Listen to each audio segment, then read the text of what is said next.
we go for launch. 5. Quiet, numbskulls, I'm broadcasting. Anything can happen in the next half hour. 4.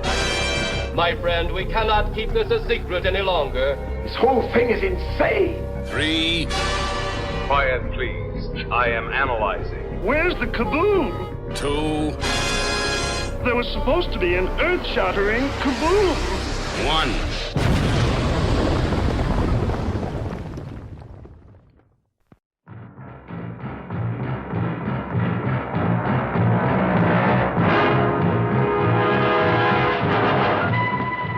A planet where apes evolved from men?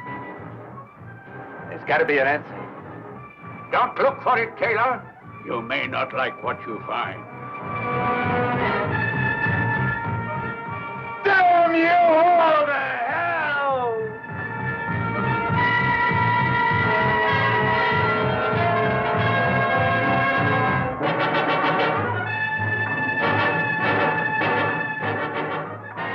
The year, 3955. Charlton Heston as Taylor, a 20th century astronaut, space-wrecked in the incredible future. Linda Harrison as Nova, a savage beauty from the enslaved and voiceless human race. They're marked for target practice.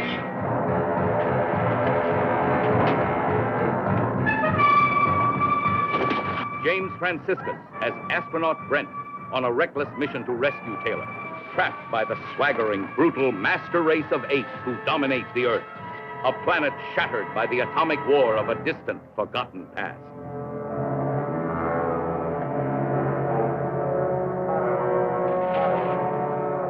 Where are you going? Into the Forbidden Zone. Someone or something has outwitted the intelligence of the gorillas. Invade! Invade! Face the terrifying dangers of the Forbidden Zone with them, engulfing you in the shattering experiences that await beneath the Planet of the Apes. Well, there's an intelligence working in this place. They know we're here. We are determined to know what the apes want, war or peace. The superintelligent mutants, are they human or something else? In their church, an unspeakable God. A doomsday bomb. Behind their faces, an unbearable secret. We don't kill our enemies. We get our enemies to kill each other. The irresistible war machine of the guerrilla army versus the devastating secret mind weapons of the subterranean mutants in civilization's final battle to answer the ultimate question. Can a planet long endure, half human and half ape? Is it the beginning or the end?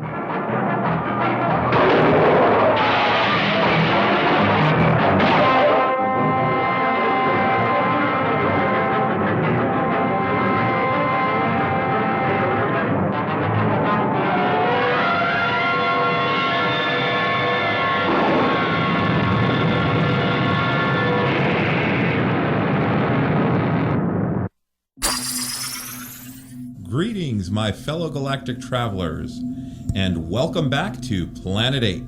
This is your mission commander Larry speaking to you from our hidden base. Chief Engineer Bob is here by my side as always in the command center, and circling Planet 8 in our orbital spy satellite is Reconnaissance Officer Karen.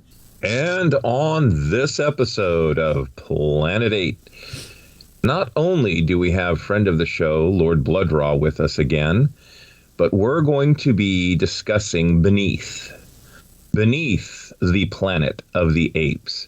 Straight away, we'll kick it up to the satellite. Karen, please enlighten us on the cinematic miracle that is the Planet of the Apes. Well, Larry, so this is the sequel, the second film. Yes. In the Planet of the Apes series. So Beneath the Planet of the Apes, I'm just going to say, first thing, I don't know how this was a G-rated film. As we discuss it, there are a number of things in this movie that I think are far too shocking for a young child to see. But it was G-rated, so keep that in mind, listeners, as we move forward here.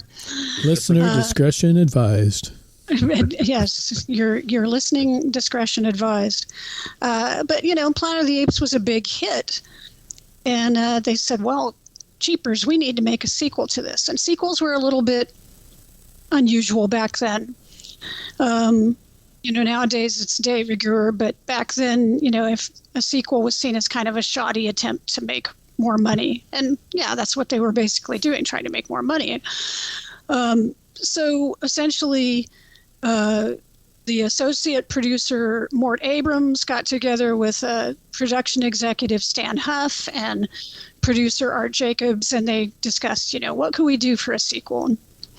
There were two big things in mind that they wanted to do. They wanted to have this movie have some sort of strong visual shock in it, similar to like the gorilla hunters that they had in Planet of the Apes. That was the first big shock in that film, when you see the hunters turn around and it's like, oh, there's gorillas on horseback. And then the other thing is they thought they needed a big shock ending that could match the Statue of Liberty. Now later on they sort of decided, well, maybe that's not the thing that we can match. But initially going into it, they were thinking a shock ending was necessary.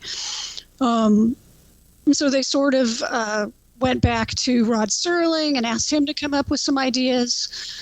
And initially he was thinking that maybe Tyler and Nova could discover the remains of a big city like New York, and maybe Taylor. I think I said Tyler. Taylor. Who's Tyler? Maybe Taylor would find some weapons and things and decide to carry on a war against the apes as the last defender of humanity. Maybe even Nova would die, and that would, drive him further. Another concept Serling had in these initial phases was that more astronauts would show up, and that perhaps instead of going back with them, Taylor would stay. Maybe a female astronaut would stay with him, and they would, begin to, restart humanity. So Serling had some ideas. He didn't really flesh them out right away, and he wasn't totally satisfied with them. At the same time, Pierre Boule, who had written the book, had come forward with some ideas that were essentially sort of a role reversal. He was calling it Planet of the Men. Yeah. And he was going to have Taylor work at re-educating mankind, and at the same time the apes were going to regress to a primitive state. And at the end of the movie, the big shock would be Dr. Zaius in a circus as like a performing animal. And so again, the producers were not real excited about these concepts. And the big problem, I think, with all of those initial concepts for the film is that it totally changes the character of Taylor. Mm-hmm. Totally changes the character, because his arc in the original film Planet of the Apes is he's a total nihilist, total pessimist. There's got to be something out there better than man, and exactly. He's sick of the human race. Is one of the reasons why he left. He's just tired of human society. Then what he goes through in Planet of the Apes, he starts to not feel more kindly towards, but he starts to feel more empathetic towards the human society that he left. When they find the artifacts in the cave, the man was here before you and he was better than you, Then that all crashes to the ground when he realizes they all blew themselves up. Mm-hmm. So he goes through this kind of not optimistic but more welcoming, more understanding phase towards human society. Then all that crashes down. So by the beginning of Beneath, he should be back to being a total nihilist again. Yeah, we had our chance and humanity blew up the world. I'm just going to live with Nova now and, make the best of it. What am I going to do? Right. That's it. Right. So his raising a human army to try to take back the planet, I would think he would be totally done with that. So that I think is one thing that, among many things, that I think the script that they shot for Beneath the Planet of the Apes got right is Taylor's really hopelessness. his absolute hopelessness when he's when we meet him in this film. Well, I think that has a lot to do with the fact that Charlton Heston did not want to do the film. Right. And it's like, he finally agreed, okay, I'll be in there at the beginning, but you kill me off. And I guess the compromise was, well, you'll be in the beginning and you'll be at the end, and then we'll kill you off. But yeah, so it's not like they could delve deeply into the character of Taylor, because suddenly it's not about Taylor, it's about Brent. Right. You know, who exactly. Who basically comes on the scene, played by James Franciscus. Right. And so it's more his story, but he discovers, you know, that, and Karen will go into, but he discovers that Taylor's still there. Well, and it's not even really his story if you come down to it. He's sort of just moved around locations, but it really becomes more the story of the mutants versus the apes, right? And that was sort of because Mort Abrams came up with this idea while they were still sorting things out with Serling and Boule. He was like, oh, well, what if there's this third group? You know, not the apes, not, you know, Taylor. What if there's this third group that's in the forbidden zone? And he started monkeying around. He started messing around with this idea. I saw what you did there. And started pushing this concept. So he was the one that came up with the idea of the mutants and started thinking about, you know, what could we do with that? What could we do with this idea? And so there was some general dissatisfaction with the ideas they had. Serling was busy with other stuff. So they said, oh, who else could we work with? And they found Paul Dehn, who was a poet, but had also written scripts. He had done Goldfinger. Mm-hmm. And they started working with him, and that's how they put together the script that they have, with the idea of, you know, we'll have the apes go up against the mutants in the forbidden zone. So, you know, if we look at the movie, you know, essentially Taylor, like Bob said, he's in the beginning, but he disappears. Then Brent arrives in his spaceship looking for Taylor, runs into Nova. You know, they go back to the city and see Cornelius and Zira briefly, get captured. They escape. They wind up in the Forbidden Zone, get captured by the mutants. Zaius, or Ursus, General Ursus, who is the leader of the guerrillas, wants to prosecute a war against whoever's in the Forbidden Zone, because they know something's going on out there, because their scouts have been missing, and one came back and, you know, told them, oh, all this crazy stuff's going on. And so, you know, essentially we have this whole confrontation between these two groups, and Brent is just like caught in the middle, basically. Oh, yeah. And the mutants are an amazing creation. It could have been enough just to have irradiated mutants that are just kind of tribal and whatever, and they're going to take on the apes. No, you have mutants who have psychic abilities that can make you do or see or hear whatever they want you to do, see, or hear.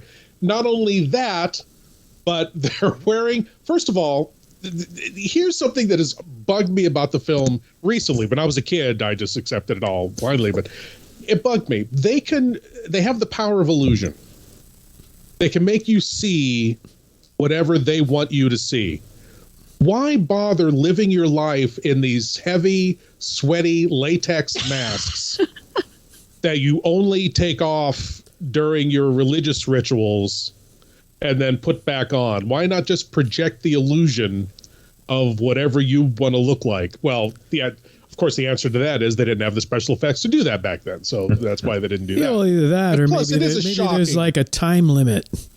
You can only project that for so long, you know. Yeah. And there is, I mean, it is shocking to see them take their masks off during the big reveal of what they look like. But not only all of that, but they also worship the bomb as a god. It's an amazing, I mean, just that science fiction idea alone, they could have made a movie just on that without the apes. Well, that was one hell of a bomb too, because it was able to destroy an entire planet. It wasn't like, you know, They're launching a bunch of bombs and they destroy it. It's like, no, one bomb falls over, press a button, and boom, the planet is gone. Right, yeah. Supposedly because it has a cobalt casing. Yes. Right. Science! Cobalt. Yeah, sure, why not? As Taylor says, yes. Right, yes. Cobalt casing. Exactly. and of course, when I was a kid, because I saw Beneath the Planet of the Apes when it premiered in 1970. Oh, after, because I saw Planet of the Apes during a reissue. Must have been during a reissue. Then I saw Beneath when it came out. So to me, I thought, oh, of course, this is just a continuation of the story, not thinking, oh, okay, the script writers did not know where they were going to go with the sequel.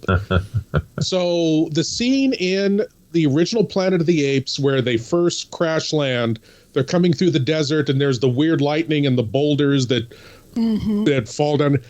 I thought, oh, those were the mutants.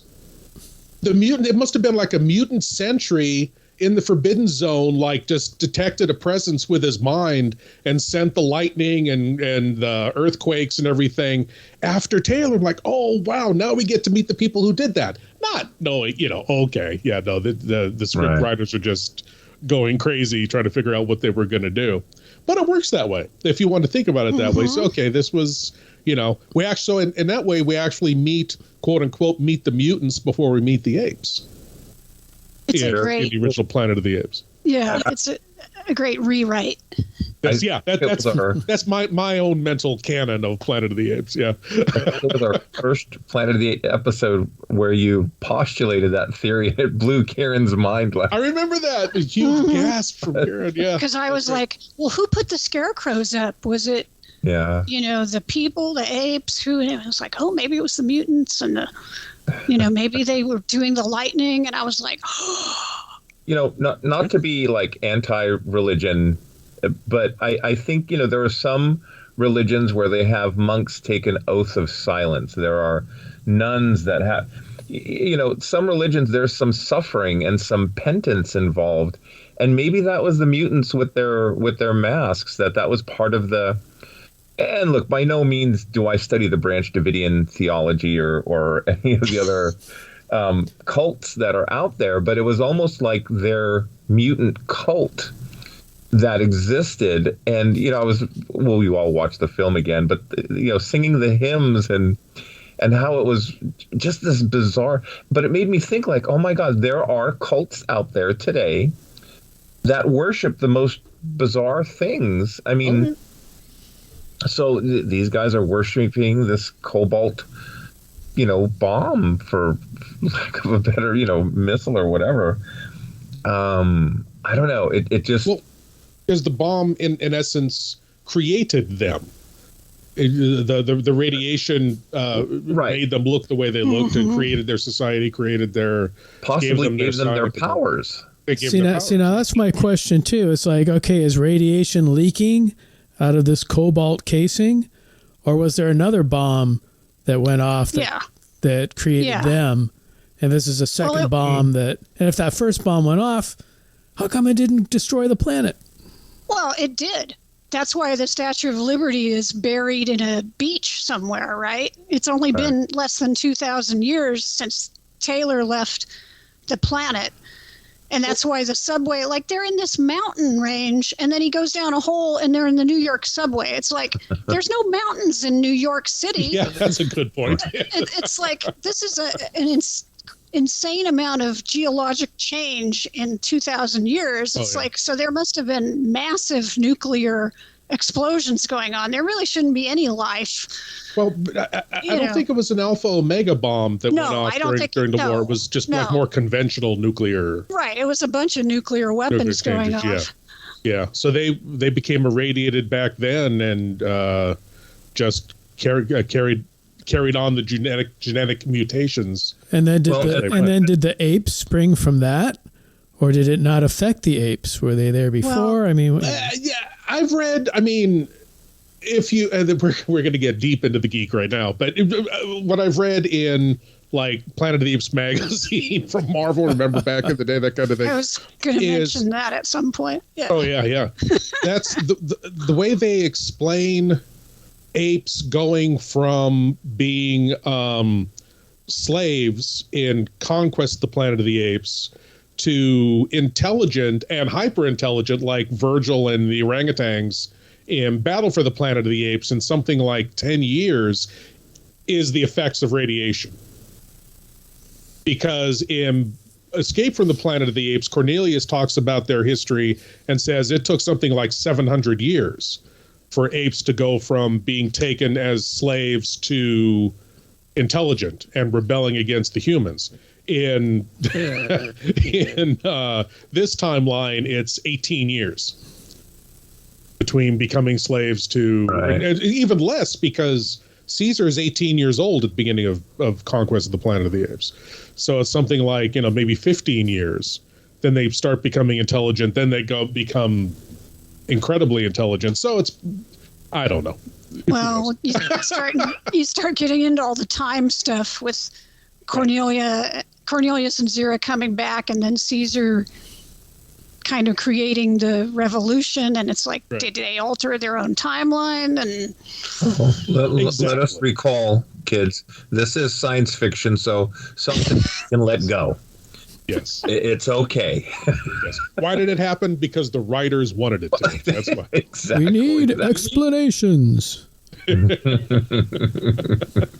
So maybe we should just kind of bounce through, since we kind of talked about how the movie came to be. Do you guys want to just kind of bounce through it beginning to end? And we kind of jumped around a little bit, but how do you want to discuss it?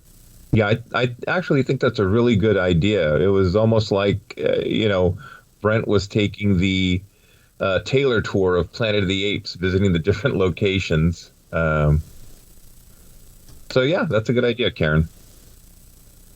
Yeah, so, okay, as we discussed, they actually start the movie with footage from the first film with, Taylor and Nova riding off and seeing the Statue of Liberty. Then they ride into the Forbidden Zone, and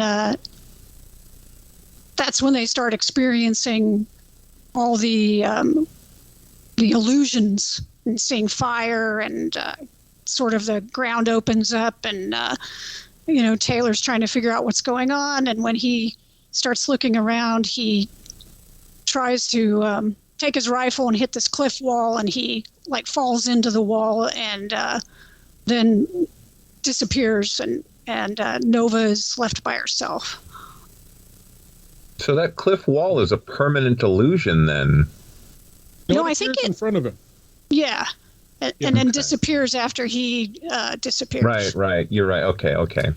But like we were asking before, is there a sentry mutant that's making all this happen? Or is it set on autopilot or what? Yeah, it's how far away can they detect people, right? Yeah. Well, later in the movie, when we do meet the mutants, they say we've had guerrilla soldiers here in front of us that they've interrogated. So they've taken apes hostage before to try to figure out what their intentions are. So I'm going to have a question towards the end of this regarding that and another ability that they had, because this is a lot like the Telosians from Star Trek. Being able to project thoughts into the hosts. But please continue. So then we move locations, and we see a crashed spaceship similar to the one we saw in the first film. Only instead of hitting water, these guys crashed in the desert. And this is when we first see Brent, played by James Franciscus. Interesting note, when they were trying to cast Brent, they originally went to Burt Reynolds. Yep. Oh. Yep.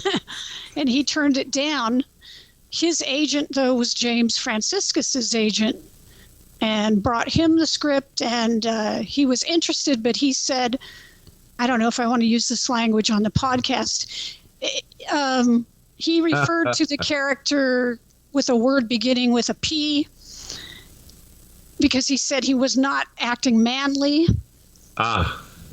And a wimp. A wimp, yes. Well, supposedly Franciscus had a large say in his character.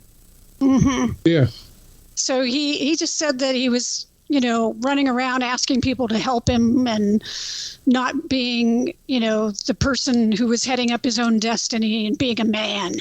So he wanted to rewrite a bunch of stuff in the script. I mean, I still feel like, to a large extent, Brent is just being pushed around. True. But he finds himself on, he thinks, an alien planet with talking apes. How assertive can you be in that situation?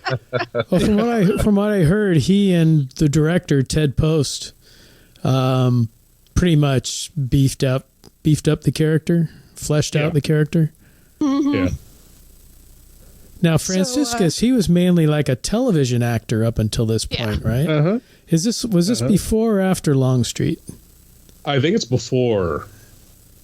Isn't it? I think it's before Longstreet. It might be before Longstreet. Yeah. In Longstreet, he played a blind private eye.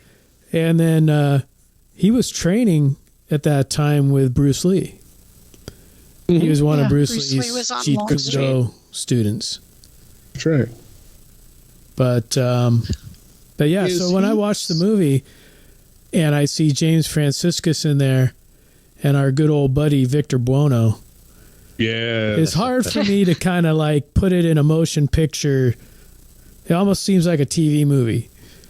Mm-hmm. Yeah. And especially since, the budget was like $2.5 million. Yeah. It was supposed to be like $5 million. They cut it in half. They slashed it. The studio was having major problems at that point, too, because they had a couple bombs. Was it like Hello Dolly was a bomb? And Star. And Tora was a bomb. Mm-hmm. Literally. And, they actually used part of the Hello Dolly set in the mutant city. Yeah. Right.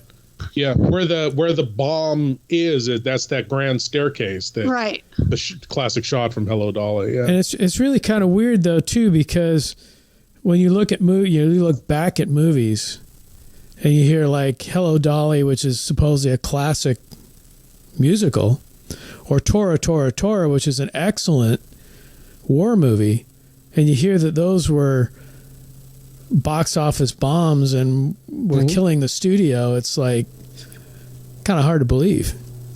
Yeah. Oh yeah. But some movies don't become popular until late. I mean, I always think of John Carpenter's The Thing. It was a bomb when it came out, but right. Right. I mean, so many things affect that. Just the time in which it comes out, what it comes out against, what else is premiering around the time, what the general zeitgeist is at the time. You can't really tell how a movie's going to do until like a few years after, and even then it's like up to 10 years later it could be rediscovered, and longer than that, and become a cult hit, classic, considered a classic, anything. Well, I always look back at like movies like Ed Wood. That was a total bomb at the box office, but then again it won Academy Awards. Yes. And a brilliant film. Or even like my favorite, The Iron Giant, which is revered as a classic now, but it was a total bomb at the box office. Wow. We should do an episode on box office bombs that became classics. I would pick Rocky Horror Picture Show. Yes. But speaking of Planet of the Apes, we digress. Some mutants took over our minds. Right, yes. Yeah, so let's see, where were we? Oh, the spaceship. So Brent and his captain, who is critically injured, are in the desert with the crash. We're told that Brent got a chance to look at the chronometer or whatever instrument, and so the year is 3955. So they're nearly 2,000 years in the future. Anyway, he winds up burying his captain, and then who should come along but Nova, and he winds up with Nova. Oh, he sees that she has Taylor's dog tags, so he's like, "Oh, take me to Taylor." Let me ask you guys a question real quickly, not to pull a Steve on you, Walker. But so this was a rescue ship, right? They were going to rescue, and it was just Brent and the skipper. Where was everyone else? When Taylor got there were, what, 4 or 5 of them? Well, maybe, I don't know. When I was watching it, so I watched it twice before this recording, that ship to me looked smaller. So maybe it was a 2-person ship. I don't know. That's my, Well, Taylor's was like a complete mission, exploratory mission. Right. Whereas Brent's was just a rescue, so you probably don't need as big a crew to rescue, but I was thinking like Aliens, they sent the Marines to go rescue, but then again, they knew they had a xenomorph, so never mind. They didn't know they had to go out and do any fighting, but that also obviously explains why they wind up on the same planet. It's like, okay, they were following his trajectory and all that. So, otherwise, if they had just put like, hey, here's another ship that crashed on the planet, and they happen to know each other, it's like, And something in canon that was kind of uselessly confusing was you said that Brent checked the chronometer and it was 39:55. I believe in the original Planet of the Apes it's 39:62. I think. Yeah, I think there is a discrepancy between the two movies. Yeah, well, but Brent says the chronometer says stopped at 39:55, so we don't know. He says words to that effect, so uselessly confusing. I could have just stopped at the same time. Anyway. Yeah, and when was the TV series? Oh, it's 74? 74, 75, something like that? Huh? What? No, I mean, when was the in time? Oh, the in time. When was it set? I think it's something like 500 to 1,000 years before Taylor, which makes the TV series. Loved it. How about the cartoon? Oh, the cartoon. Yeah, well, who knows what the cartoon? That's an alternate timeline. That's the Planet of the Apes Kelvin timeline. I was such a huge Planet of the Apes fan as a kid. Well, still am. And I even watched the TV series, but the cartoon I could not get into. I think mainly because the animation. But I really never watched the cartoon. I mean, that was Filmation, which at the time was a pretty major Saturday morning cartoon factory. And I got to say, you look at the opening and it has the scarecrows and all that in it.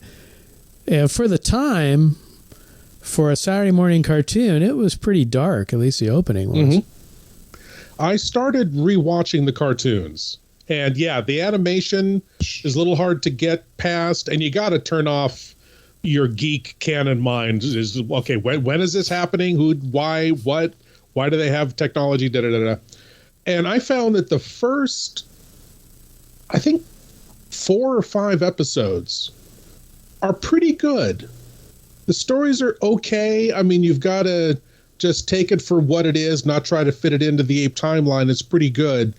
Then it totally falls off a cliff. And the episode where it totally goes crazy, I forgot what the circumstances are, but it seems like they threw so much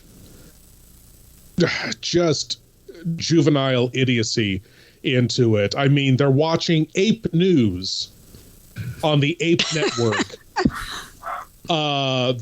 Everything has ape before it. Like in Batman, there was the bat computer and the Batmobile and everything like that, which was camp. In this was Ape News, and I forgot everything was ape this, ape that. It made absolutely no sense, and the stories just really fell off a cliff after that.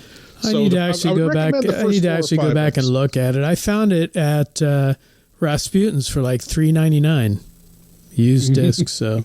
Well, that was an ape bargain. It was. Yes. I went ape when I found $8 for it. Yes, of course. Yeah. Funny enough, I think the cartoon was closer to the original novel than the films or the TV show, in that they had cars and helicopters and ape TV networks and it was. I agree with you, Frank. After about that 4th or 5th episode, it was kind of like, what? Yeah. No, then it just totally falls apart after that. Yeah. But back to Beneath. So anyway, Brent and Nova go back to... She takes him to Ape City. And I think they're trying to go for kind of the shock of like, oh, look, it's apes talking and doing stuff. There's a lot of sort of replays of, Taylor's experiences, but with Brent. Right. And, we get to see the sort of amphitheater, filled with apes. And this is where we get General Ursus, played by James Gregory. And I think everybody... Yeah. I think everybody's kind of heard that they had approached Orson Welles to play Ursus, and he was like, no, an actor can't have a mask on, blah, blah, blah. But, Gregory was... And apparently Ernest Borgnine, too, was really? Considered. Yeah. I had not heard that. Yeah. And he would come back in a mask in The Devil's Rain. Yeah. That's right. All that goo shooting out. But, I think James Gregory was fantastic in this. Yeah. I mean, he stole the show. I think he was the most emotive with his facial expressions. I mean, he was really able to get a lot of emotion out of that mask. Yeah, he seemed to enjoy it. He seemed to really enjoy the challenge of acting as a gorilla under that makeup. Yeah. And you talk about those masks, too. It's like, if you look at those scenes, especially now that we have, HD and Blu-ray and it's all crystal clear. Yeah. You basically, you had maybe half a dozen apes that had the full makeup. Yeah. And those were like, Zaius and Ursus and, the main apes. The rest all have these masks. Yeah. That, I mean, they look good, like way in the background, but sometimes they get a little too close to the camera and you can kind of see the eye holes and they look brain damaged. Yeah. Well, you see they're more masks than makeup.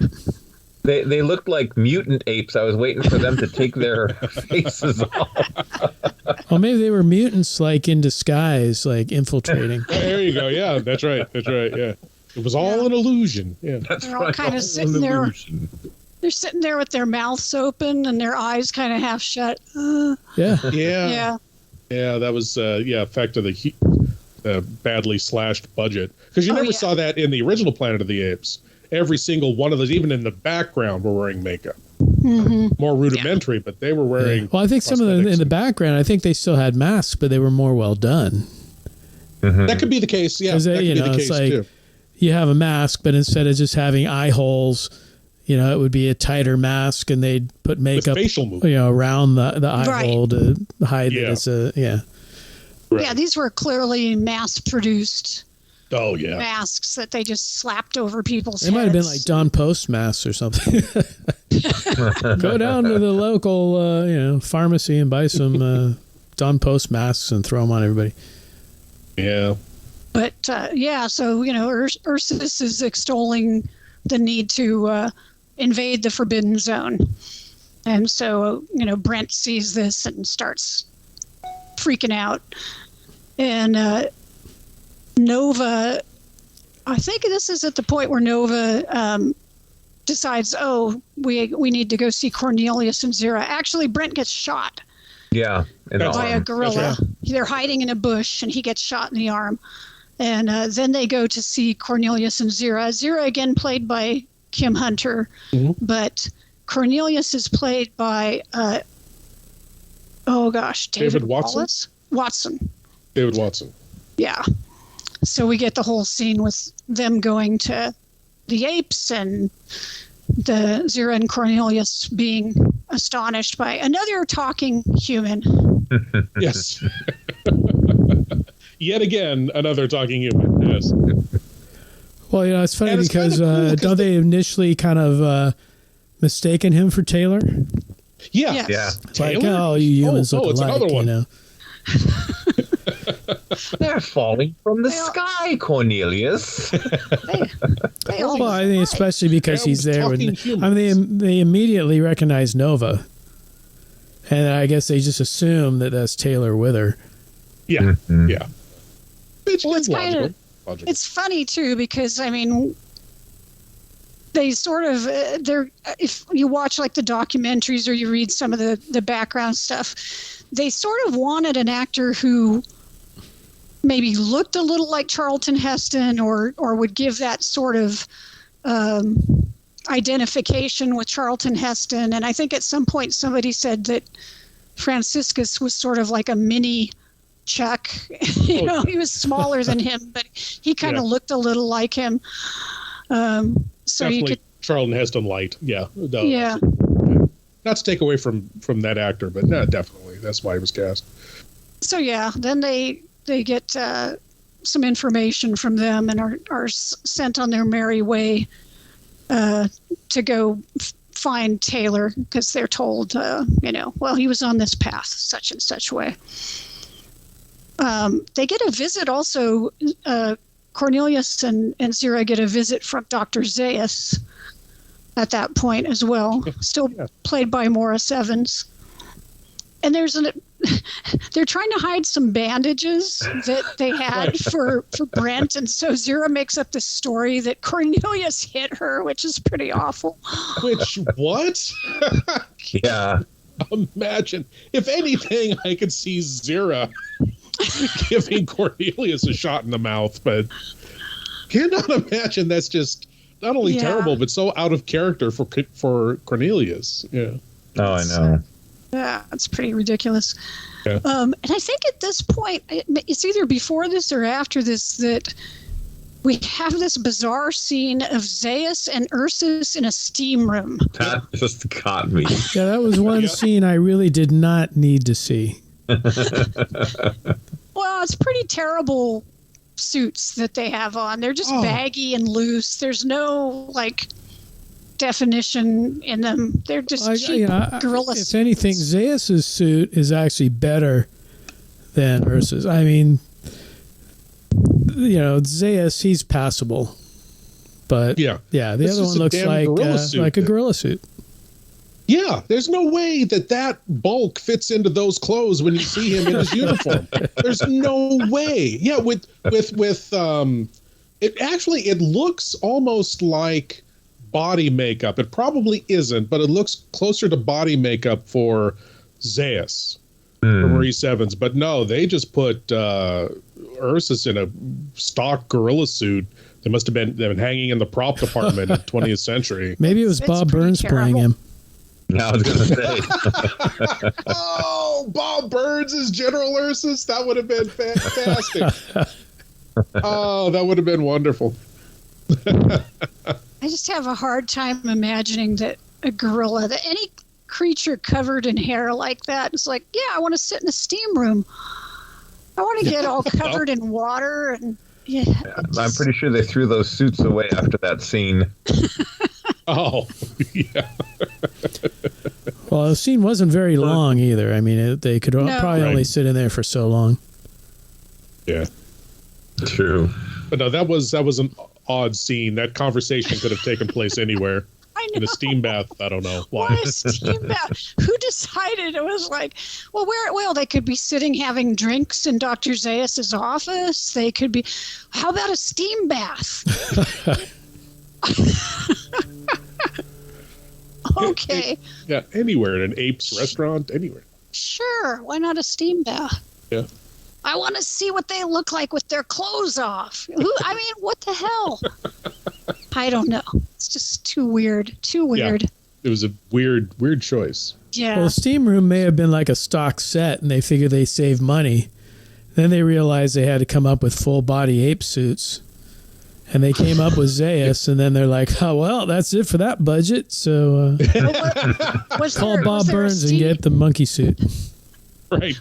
Was there a steam room in either Hello Dolly, Tora, or Star, because that seems to be where they were taking all their stuff from. So. Well, Tora is the only one I've seen, so it could be one in either of the other two.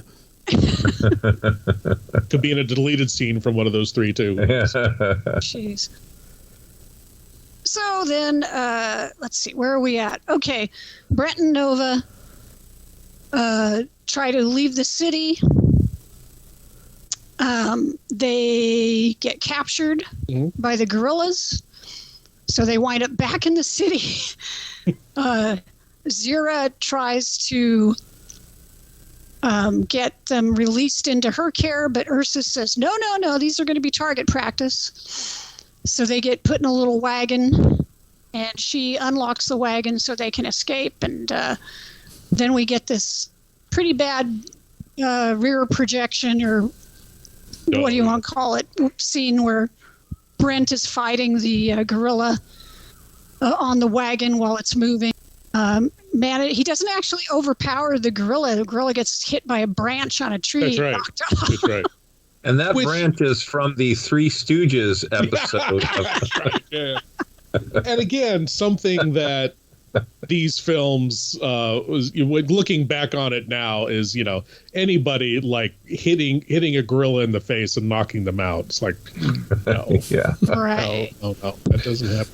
But before he escapes, we do get a look at the gorilla camp. Oh, yes. Yeah, where they're one scene is they're tossing a boulder back and forth. Humans on horses, and they're netting them, and apes doing calisthenics, which I thought that struck me as strange. Yes, apes doing windmills and some strange stuff there. The boulder scene, though, that was really hilarious. But yeah, so it's like, okay, we will nod towards the fact that gorillas are incredibly strong, and yet a human can easily incapacitate one with a shot to the jaw, right? Yeah, there's not a lot of consistency. Not a lot of consistency there, no. So they race off. They get the horses from the cart. They race off, and then they're chased by more gorillas. And this is the part where, they're going on this like dirt path around these mountains, and they get off the horses and they find like this little, I don't know what it is, a hole or whatever that he decides they're going to go hide in. Yeah. And that's where they find the New York subway. Yes. So this is the implication, as we were talking about before, like, oh, okay, these mountains and hills and stuff formed over the city, apparently. And this is the point where Brent gets to have his damn it, you really did it moment, realizing where he is, that he's back on Earth in the future, and that they blew it up. Right. Damn you all to hell. Nowhere near the impact. No. His freak out is nowhere near Heston's freak out. Right. It's pretty like, mild. Oh, damn. It's almost at that point where the Heston tour ends, and Brent gets to discover his own personal planet hell with the mutants. Well, see, because it's really like, it's hard when someone tells you need to recreate a shocking moment like the first film. Whereas I think in the first film, whether it was the gorillas on horseback or the Statue of Liberty, it was like part of the story, and it was just kind of, they weren't saying, all right, we need a shock ending, or we need a shock right here. It just happened naturally. And now you're trying to force it. It's hard to duplicate that kind of thing. Yeah. Right. And look, whether you love Heston or hate Heston, for whatever reason, the guy could act. I mean, oh, yes. And not to take away from James Franciscus, but I don't think if he was in the first Planet of the Apes film, he would have had the gravitas and presence that Charlton Heston had. No. I mean, so Heston has charisma. Well. And now, correct me if I'm wrong, but somehow did Charlton Heston's teeth get bigger in this movie than the first film? Because, I mean, he's got some big old choppers going on in some of those scenes. Well, that's always his. Well, that's always his signature is talking to his teeth. Yeah, but I don't know if it was the lens they were using or what it was, but it's the radiation. Yeah. The radiation made his teeth grow. Maybe because he didn't really want to be there. Maybe he was grimacing a lot more. Maybe. Could be. I don't know. Wasn't his thing that he wanted his profit to be given to charity? Yeah, well, to his credit, yeah. Now, unfortunately, this is not entirely true. Oh. So I had two references for this. I came across his autobiography in a used bookstore the other day. I was so happy I got it so cheap. And also another book I was reading, Planet of the Apes Revisited. Mm-hmm. He deferred his salary, but he deferred it to the prep school his son was attending. So a self-serving he gave it away. Charity. Yeah. Still a charity. Yeah. More of a tax write-off. That too. They're not mutually exclusive. But hey, charity is charity, so. Yeah, fair enough. A little bit, yeah. Yeah, all right. So, Larry, you're right. We are now on the Brent tour because, right. Although technically Taylor met the mutants before Brent, but we never saw it. Yeah, we didn't see it. Right. There's a book called Death of the Planet of the Apes by Andrew Gaska, and yes, Lord Blood-Rah, I have it right here. Oh, okay. And looks this fairly book, beefy. It's heck yeah. Let's see, 450 some pages. That book goes into detail about what happened to Taylor after he met the mutants, but it also goes back and it's crazy. It goes all the way back and it talks about how ANSA, their version of NASA, started their space program, and apparently it was with retrieved extraterrestrial technology.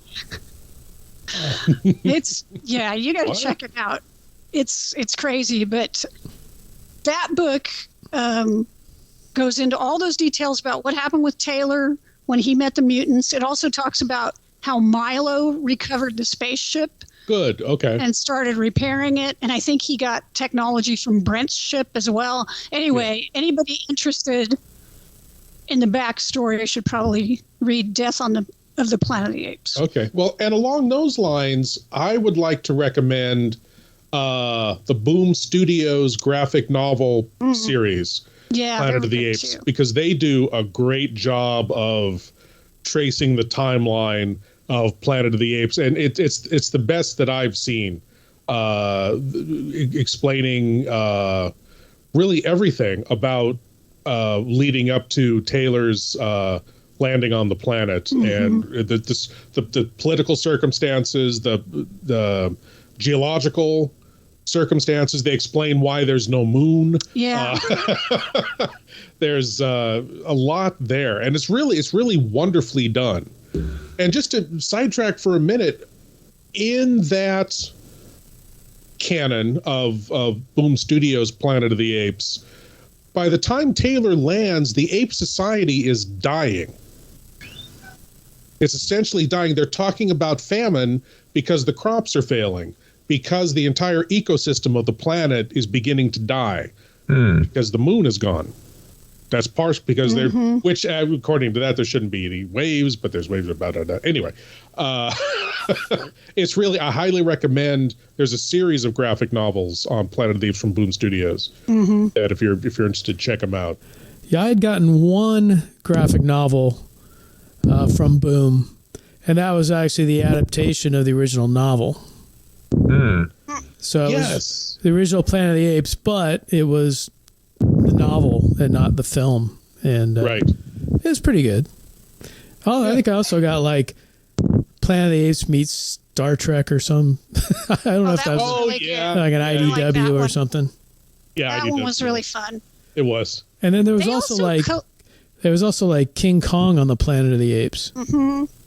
Yeah, I didn't bother buying that one.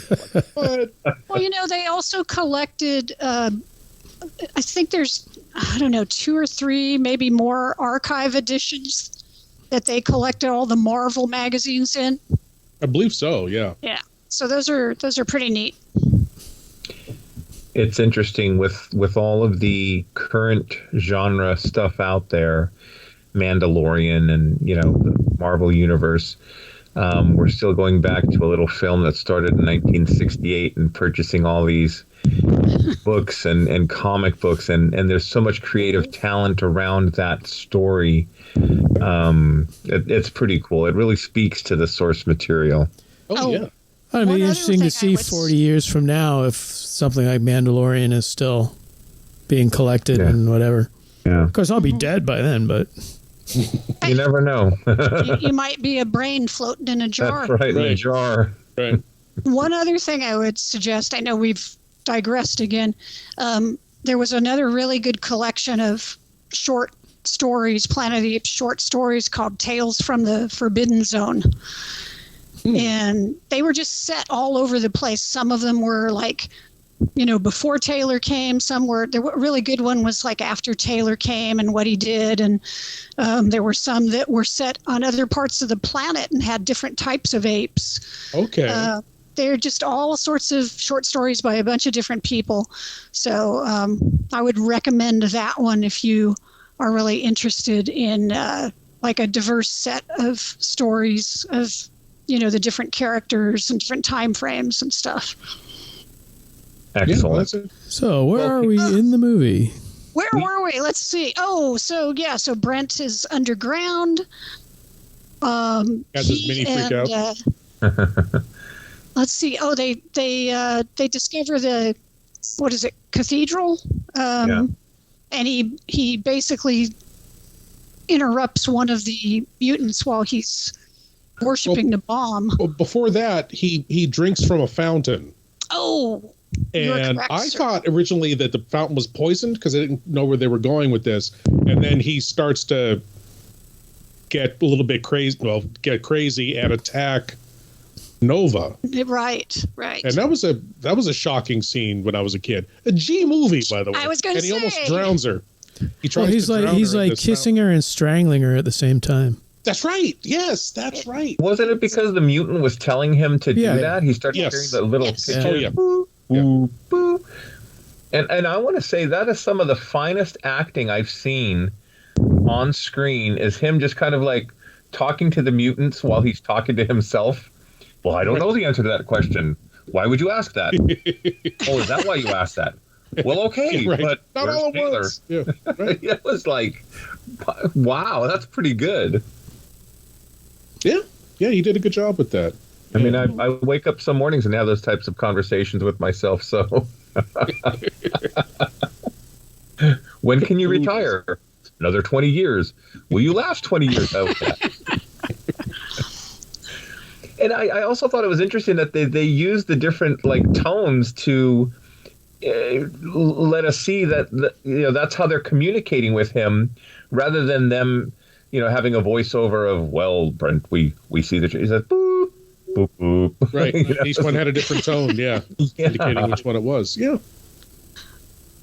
Yeah. They did a lot was very right in this movie. They thought it out and executed it quite well.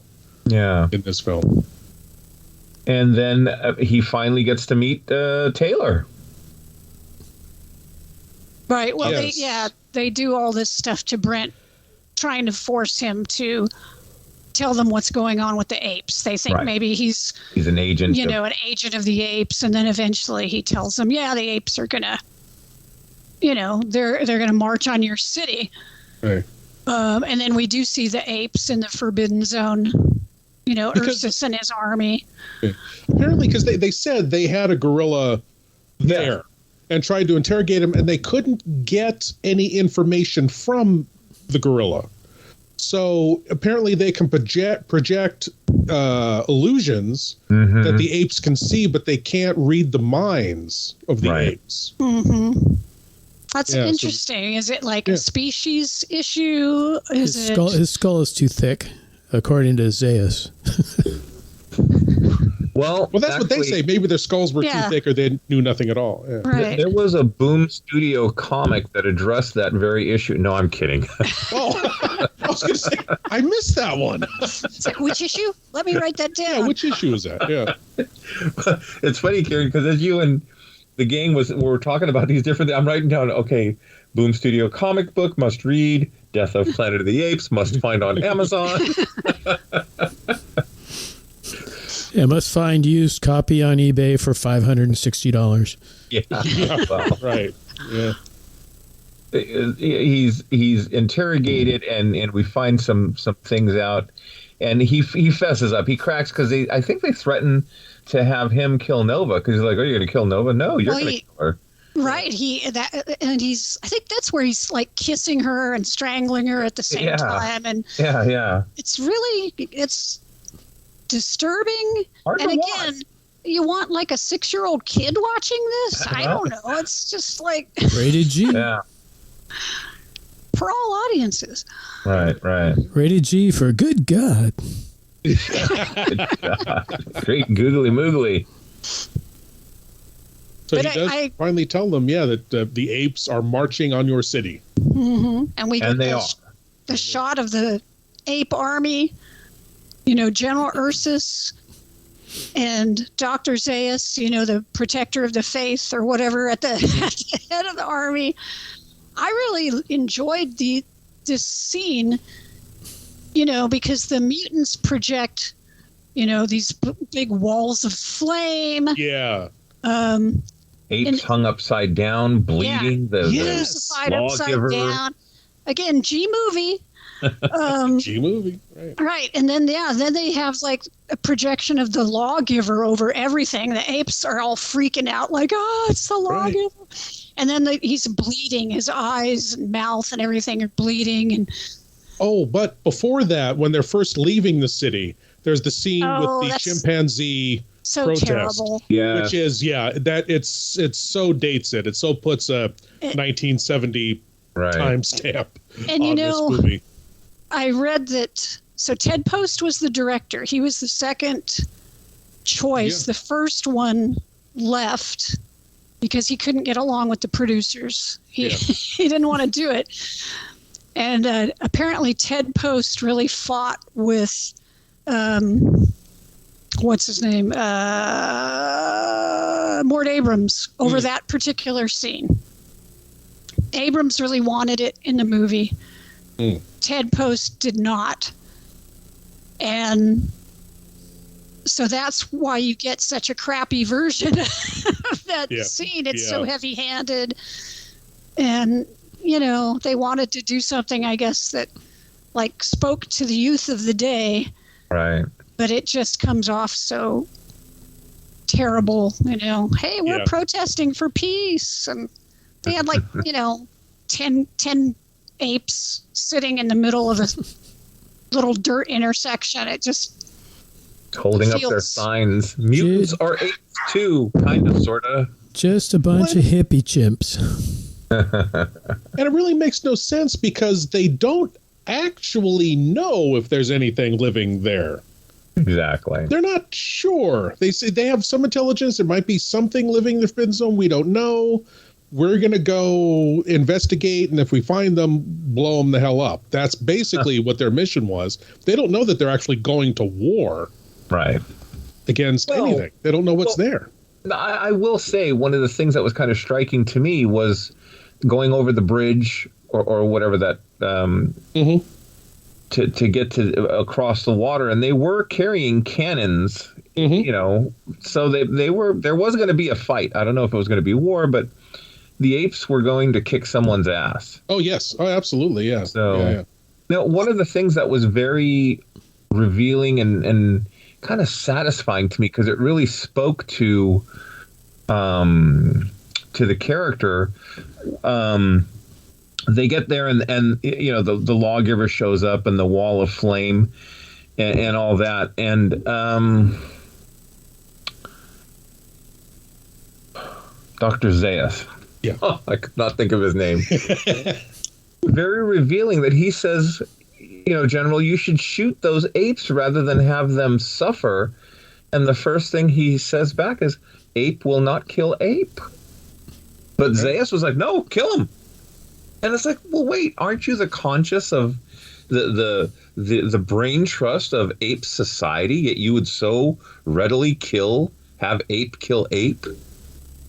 Which is bizarre, going back to the protest scene, because when they come up on the protesters, Ursus pulls his gun. Right.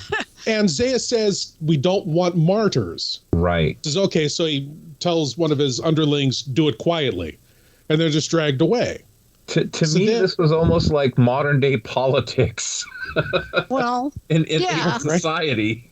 So maybe he doesn't want to kill his soldiers, but it's a different message, right? It's okay to kill these protesters because they're a bunch of troublemakers. And they're just chimps. Oh, go ahead. And these are just chimps. We're not going to, I won't shoot a gorilla, but these are just chimps. Yeah. Well, ape law is good as long as it's convenient. Which is true. Again. Yeah. Like modern times. Modern times, yeah. But also, I was just saying, how do they even have a conception of war, really? Because they, ape shall never kill ape, so they don't war against each other. And with the humans, they just hunt them because the humans don't fight back. Maybe it's the stories that they tell of the before time. So what, of human beings fighting wars? Of the great wars. There's some threads you can't just pull on. I'd have to go back to the death of the Planet of the Apes to figure that one out, Walker. Yes, let's study it scrupulously, and we'll write a thesis about this. Here's the beauty of it, is that I'm sure someone out there has figured it out and written about it. I mean, But anyway. And Zaius charges into the flames. Right. Because he has faith, right? He has faith. Yes. But he knows that things used to be different. He knows that humans used to rule the planet and that apes were animals. So it's funny to me that he's the one who thinks this is unreal. And I'm just going to, I'm going to write into it. I'm going to prove that this isn't real. I think maybe he doesn't realize that it is mutants that are projecting this, but he's calling bullshit on them. Yeah. So maybe it's not so much faith as just he doesn't believe it's real. He just maybe a little bit of both. Maybe a little bit of both. He understands, where they came from, what existed before, and maybe Zaius has been out that way before, and wasn't captured by the mutants. I mean, he's a very intelligent, manipulative SOB. So yeah, I think seeing the statue of the lawgiver bleeding. Oh, got him. It was like, no, this can't be. The lawgiver can't bleed. No, this is a lie. This is a lie, and I'm going to prove it's a lie, because he's watching his entire religion burning in front of him. Right.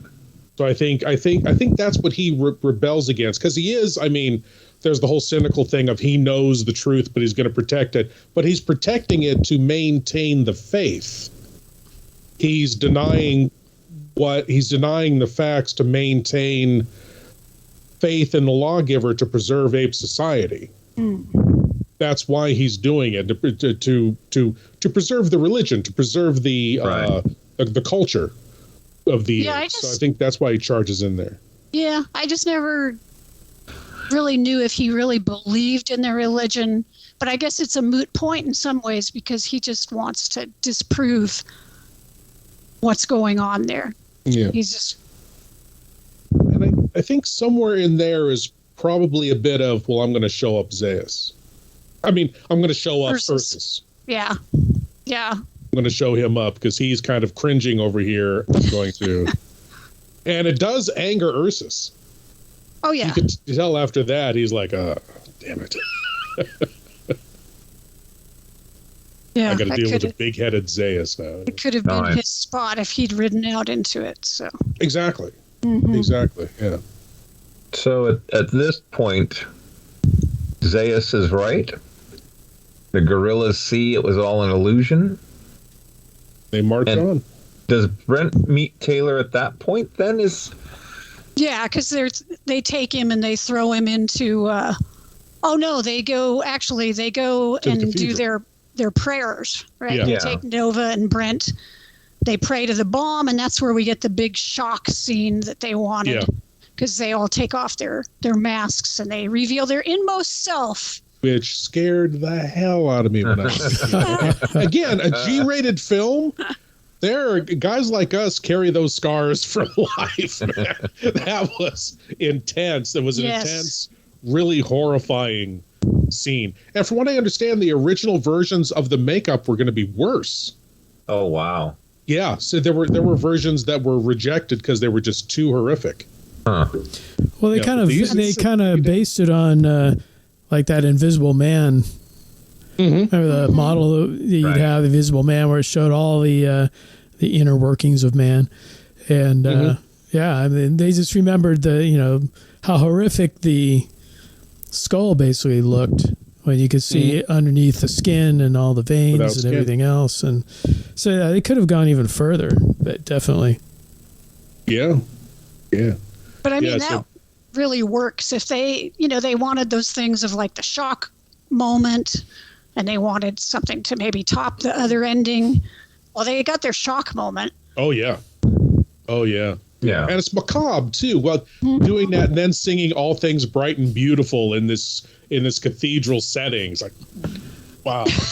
Yeah, it would have been even better had they had that cathedral setting and they pull the face and then someone's like, "Hello, Dolly." Well, hello.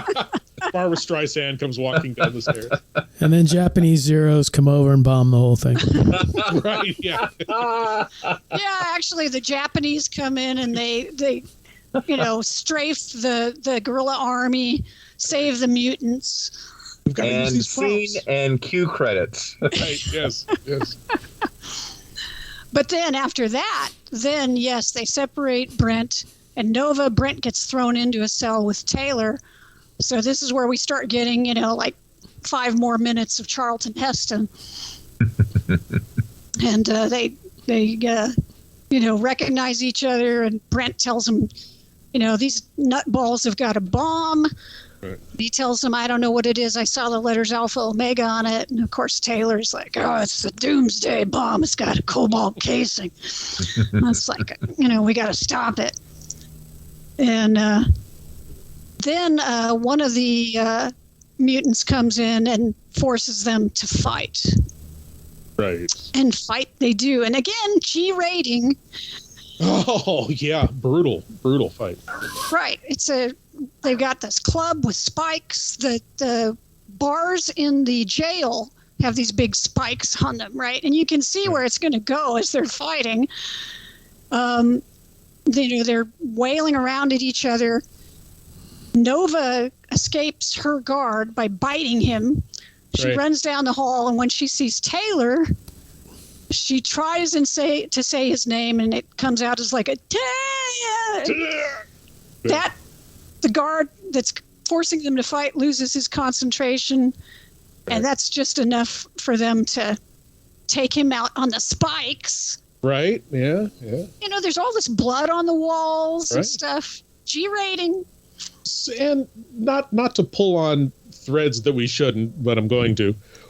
Why did they keep Taylor alive anyway? What purpose did he serve? They weren't using him as like labor or anything. Why keep him alive? Well, he had knowledge of the past. Maybe they thought that would be useful. I don't know. Okay, that's a good point. According to the novel, all right, they were using Taylor as livestock to procreate a race of super mutants. Well, Are you kidding? I've never heard. Oh, totally. Hey, I bought it, man. That's good. I'm going to work on a book. Work on a book, man. That's right. What other reason could they keep him around for? Because I agree with you. What purpose did he serve? He was a threat. And why have them fight to the death now? I mean, he wasn't much of a threat in the cage, in the jail. No. And he is technically the only human that speaks. So he is an anomaly. They might have just been studying him or something. Yep. Yeah, I don't think true too. I don't think they saw him or Brent as a threat. You know, with their mental powers. Right. Yeah. Yeah, there were a lot of mutants that didn't have the mental powers, though. So maybe I think they all did. I thought some didn't because they were trying to take like the women and children into cover or something like that. I'll have to rewatch it again. I think at one point, though, they said that the whole community was supposed to do like level something thought projection. Right. You know, so I think they all had some capability. Could they all show their inner selves too, or was it just the main mutants? Or no, I think they were all of them. Yeah, when they're all in the cathedral, they all have their masks off. Right. So when they're born, they're given little baby masks. Yeah. That they have to keep changing out. Oh, Timmy, you're getting too big for that mask. Which would be a horrible sight, wouldn't it?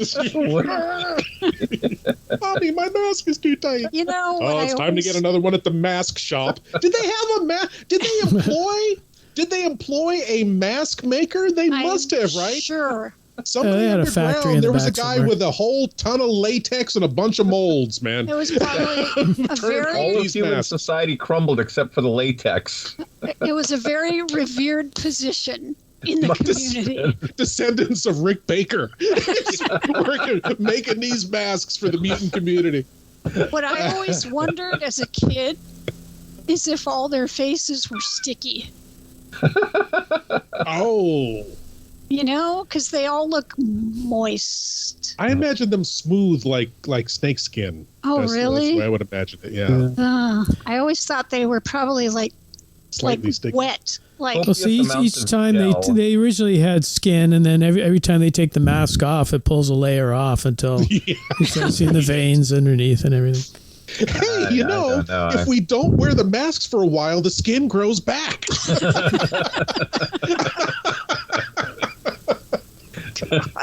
Heresy! Oh my Put God! your mask on. Put your mask on, damn it! So yeah, so they kill the jailer. The apes are in the building. The apes get in, start killing everybody.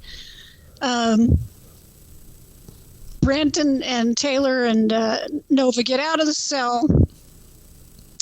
The plan is, we gotta, shut down the bomb. But as chaos ensues, unfortunately, Nova gets shot. And I think at that point, Taylor's pretty much like, F it, I'm done. Right. That's right. They still make their way to the cathedral. And the apes bust in. Mendez, who is like the lead mutant, is there already firing the bomb up. Mm-hmm. He starts trying to talk to the apes, but Ursus is having none of it and has him shot. Then he's like, well, let's tear down this thing that he's, trying to launch here. And Zaius is like, oh, don't mess with it. It's man's creation. We don't know what to do. And he's like, man's creation. So the apes do like a block and tackle thing and start pulling the bomb down. Brent and Taylor show up and they're like, oh, holy crap. These guys don't know what they're doing. They're trying to figure out how to stop. And then this is like the scene that really got me. So Brent goes off. He's over by the organ. He smashes on the organ to get their attention, to stop them. Starts getting in a gunfight with the apes. For an astronaut, he is really good with a rifle. He takes out a whole bunch of gorillas. Then he gets shot. And I mean, he gets like graphically shot. He's hit in the head, the chest. You see him up against the wall with all these bullets. Riddled with bullets, yeah. G-movie. Yep. That's right. So he's dead. Hey, we weren't wimps back in the 70s, okay? I know. We had like real downer endings, but yeah. and this is one of the most downer-ish. Then Taylor is coming from the other side. He gets shot in the chest. All this, he's holding his chest over his heart. All this blood is pumping out. And he's telling Zaius, look, it's a doomsday weapon. It's going to, blow up the planet. You got to help me. And Zaius is like, help me help you? Your kind did this and this and this. And that's the moment where Taylor's totally like, F you. Bloody bastards. Right. Reaches the control rod and turns it. And then you guys remember the narration at the end. Paul Frees, like total deadpan, right? Yes. And I'm going to pull it up so I don't totally blow it. He says, in one of the countless billions of galaxies in the universe lies a medium-sized star. And one of its satellites, a green and insignificant planet, is now dead. No music, nothing. Nope. It's over. That's it, kids. That's the story. Go eat dinner. Clean up your popcorn, get out of the theater. Right. It's just right. I remember seeing that as a kid and just like, what the hell did I just see? Oh my God. I mean, they did pretty good for shock ending, I think, actually. Well, I guess that's the last Ape movie then, right? This goes back to Mad Men when John Draper's little boy Bobby is watching the first film and they zoom into his face and the little kid's just like, Jesus. See, it's like now, it's like, like the ending of No Time to Die, and now they're trying to figure out how to bring Bond back. It's like, same thing. Just blow up the whole planet. Now we got to figure out how to bring the apes back. Well, this is the thing. Both Heston and Dick Zanuck. So Dick Zanuck, his father, really was in charge of the company, and Dick Zanuck was being pushed out, and he was like, yeah, let's just blow it up. We won't do any more of these movies. This was the sentiment, like, okay, one is enough. Fine, we'll blow it up. We don't have to do any more. But it made $19 million, which for a $2.5 million movie, it was like, holy cow, we got to do another one. Yeah. And that was good. Keep in mind, back then, they didn't have billion-dollar box offices like today. Right. Yeah. 19 million was huge at the box office. Oh, yeah. Oh, yeah. Considered a major hit. So based on that box office, there needed to be, I don't know, a return to the Planet of the Apes? An escape. An escape. Escape. But, it's funny, even the people who made it weren't necessarily happy with it. Ted Post said he felt it was a very negative ending. Oh, yeah, he hated the ending. Yeah, so did James Franciscus. But I mean, Charlton Heston loved it. Yeah. Well, there was don't got to do one of these again. There was a proposed alternate ending where the doomsday, the bomb was not the doomsday bomb. It was just a nuclear bomb. And Brent, Taylor, and Nova escape the city before the bomb goes off, go back to Ape City. And since the army and all the militaristic faction of Ape Society is dead now, they basically free the humans and create like try to build a better society. Flash forward like 100 years, and you have a new lawgiver preaching to a bunch of ape and human children, just like the end of Battle for the Planet of the Apes. Yeah. So they saved that for Battle for the Planet of the Apes. There was also another proposed ending where, there was going to be an ape-human child. Yes. They shot footage for that, too. Yeah.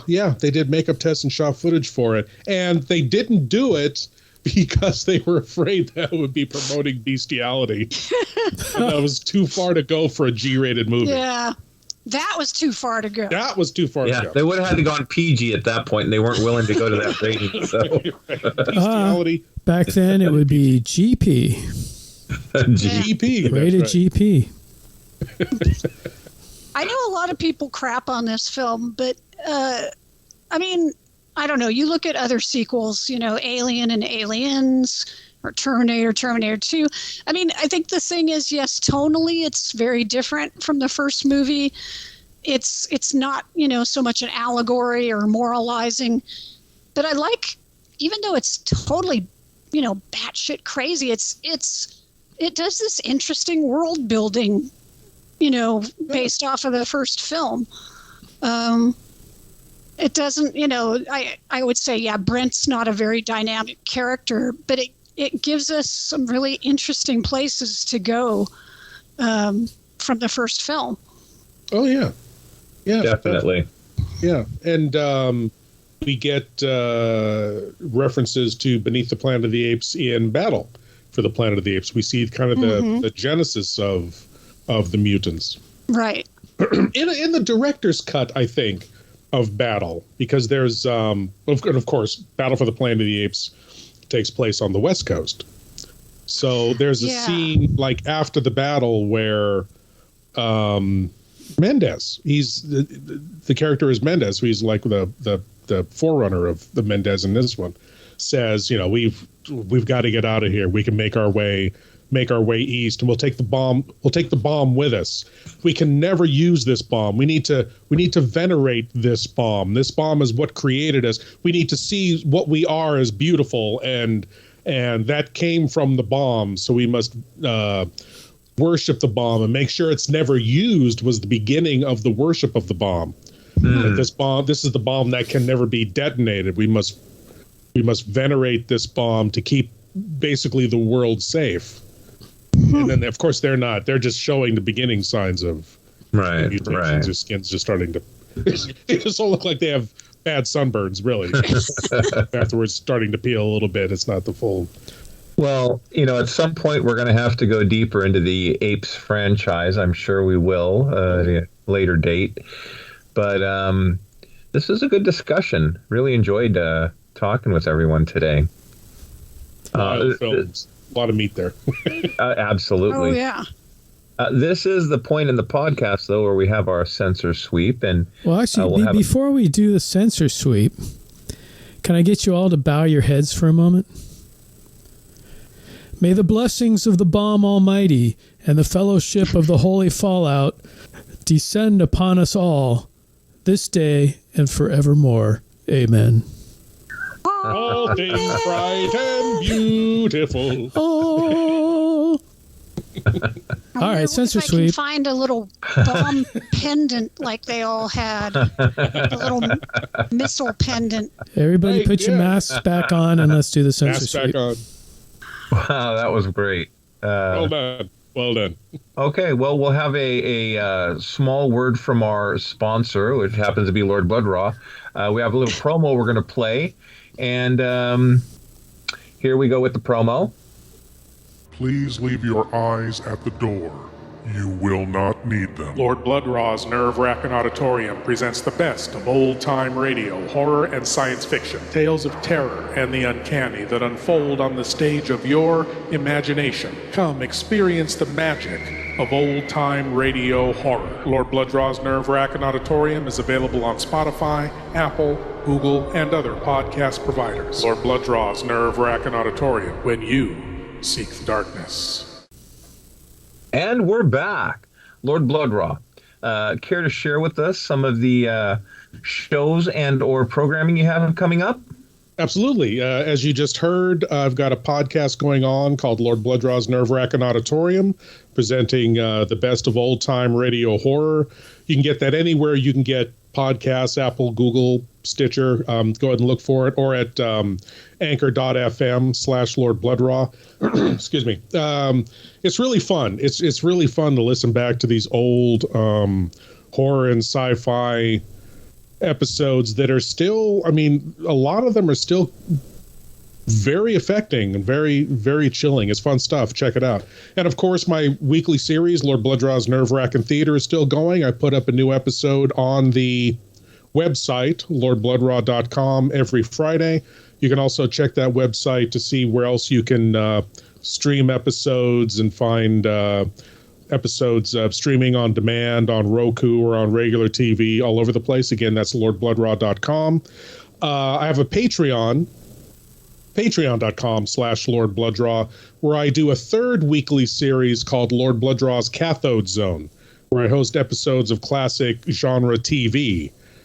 Stuff like Lights Out, One Step Beyond, Space Patrol, Captain Zero, that kind of thing. And that happens every Friday if you sign up at patreon.com/Lord Blood-Rah. And I guess the big news is we're going to try it again this year, and hopefully it'll work. Creatures Con here in the Bay Area is coming back August 7th at the Concord Plaza, Concord, California. And we've got a growing lineup of guests. Beverly Washburn, from who appeared in Star Trek, but also co-starred in the cult classic Spider Baby, is going to be there. And we're going to do a showing of Spider Baby and do a Q&A with her.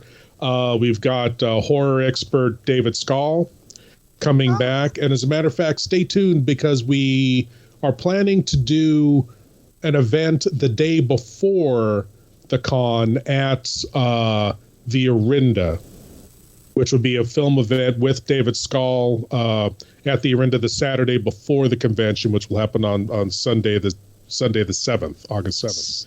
So cool. Yeah, a lot of stuff going on there. You can check out creaturescon.com for tickets and more info. Fantastic. You know, not to brag or anything, but August 6th is going to be your Truly's birthday. So it's going to be a fun weekend. There you go. I appreciate you planning that around my birthday weekend. That was, of course, that was the goal. Yeah, that's going to be cool. I'm really looking forward to that. And all of that good Lord Blood-Rah programming out there, folks. I mean, really give a listen. You know, it's a lot of fun. And Lord Blood-Rah, thank you for being on the show. We really enjoy having you here on Planet 8, and look forward to the next visit in the near future. So do I. Thank you so much. I love being here. Okay, kids, another great episode done. That's a wrap.